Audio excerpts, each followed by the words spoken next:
This is a story told to me by the late Benson Foley of San Francisco. In the summer of 1881, I met a man named James H. Conway, a resident of Franklin, Tennessee. He was visiting San Francisco for his health, deluded man, and brought me a note of introduction from Mr. Lawrence Barding. I had known Barding as a captain in the Federal Army during the Civil War. At its close, he had settled in Franklin, and in time became, I had reason to think, somewhat prominent as a lawyer.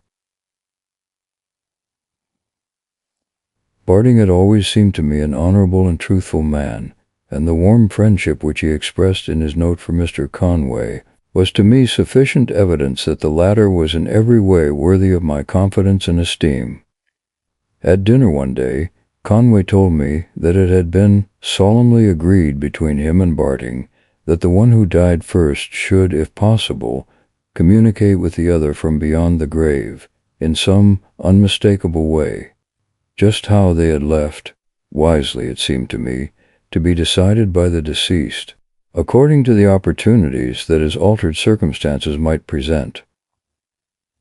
A few weeks after the conversation in which Mr. Conway spoke of this agreement, I met him one day walking slowly down Montgomery Street, apparently, from his abstract air, in deep thought. He greeted me coldly, with merely a movement of the head, and passed on, leaving me standing on the sidewalk, with half-preferred hand, surprised and naturally somewhat piqued. The next day I met him again in the office of the Palace Hotel, and seeing him about to repeat the disagreeable performance of the day before, intercepted him in the doorway with a friendly salutation and bluntly requested an explanation of his altered manner.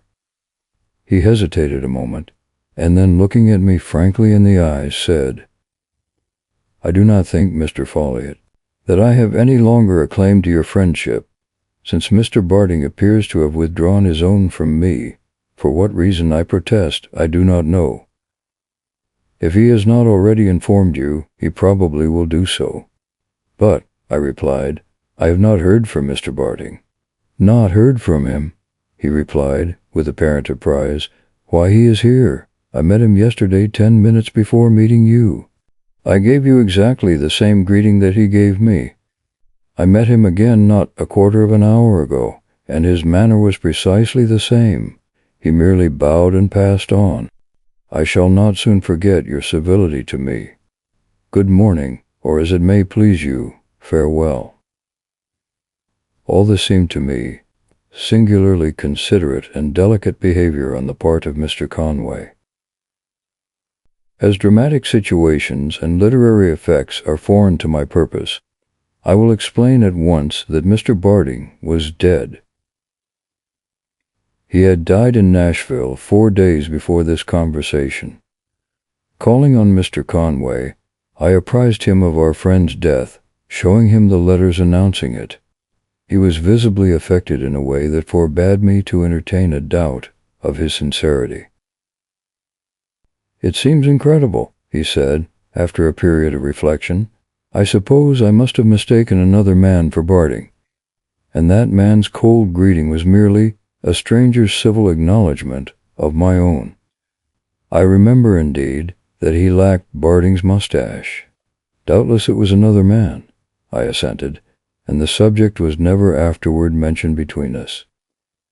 But I had in my pocket a photograph of Barding, which had been enclosed in the letter from his widow.